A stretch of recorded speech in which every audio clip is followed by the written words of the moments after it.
As we showed you earlier in the show, the 113th Congress was sworn in today in Washington. The new Congress faces the same budget challenges, though, that produced a stalemate in the last Congress.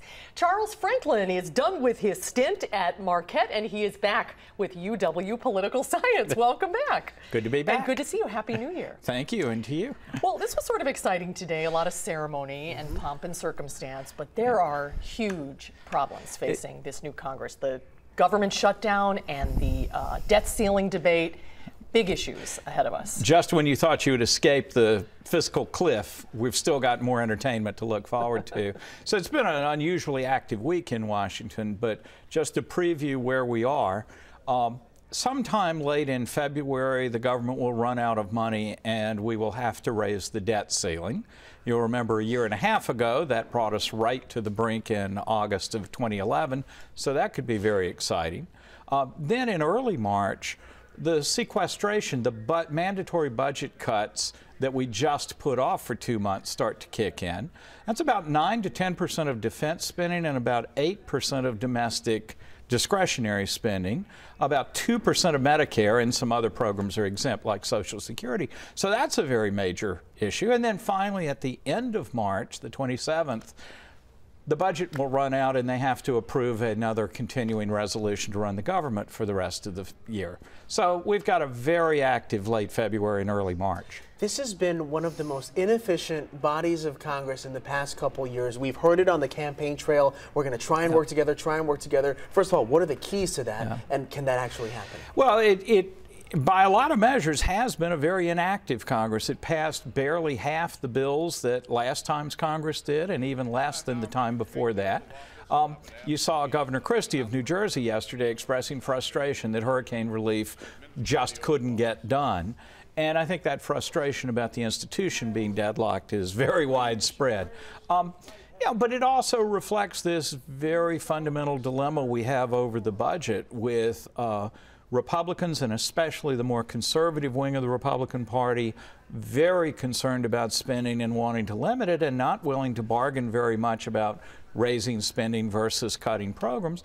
Democrats committed to preserving some of the most expensive programs like Medicare and Social Security. And so the dilemma there is, you know, in the good old days, you bargained over how to cut the pie. And right now we seem to be arguing primarily about whether to have pie at all, or if so, which kind of pie to have. It's a lot harder to agree on pumpkin versus apple rather than to say cut it a little bigger or a little smaller.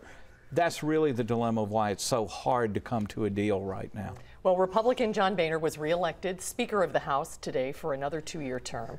How does he reunite and reinvigorate the Republican Party after the loss of the election? It's a little tricky. He had 12 members of his own party did not vote for him.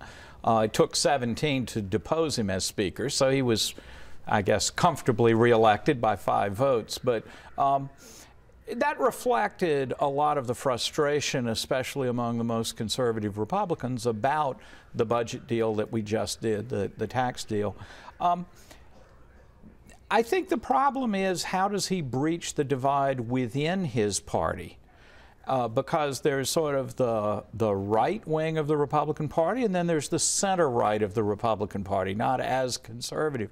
Democrats have the same thing. They have a left wing that's absolutely committed to protecting health care spending and Social Security, and a more moderate liberal wing, a center left wing, that's more willing to compromise. The difficulty that Boehner and the president and Democratic leaders have is how to do a deal when both parties are fragmented into sides that are very unwilling to compromise and think they're standing for very important principles. This is the challenge of the next couple of months, 3 months anyway. You know, as Americans watch all of this unfold, what is the one thing you think they should really think about and focus in on? Yeah, I think the biggest thing is, we say in polls that we're very willing to cut the deficit, we have to get spending under control, but when you ask about every specific program, barely 35% are willing to say, okay, you can cut education, okay, you can cut Social Security, okay, you can cut Medicare. So we are part of the problem. We want the cuts in general, but on the specifics, there's hardly a single program out there that a majority of the public is willing to see cut.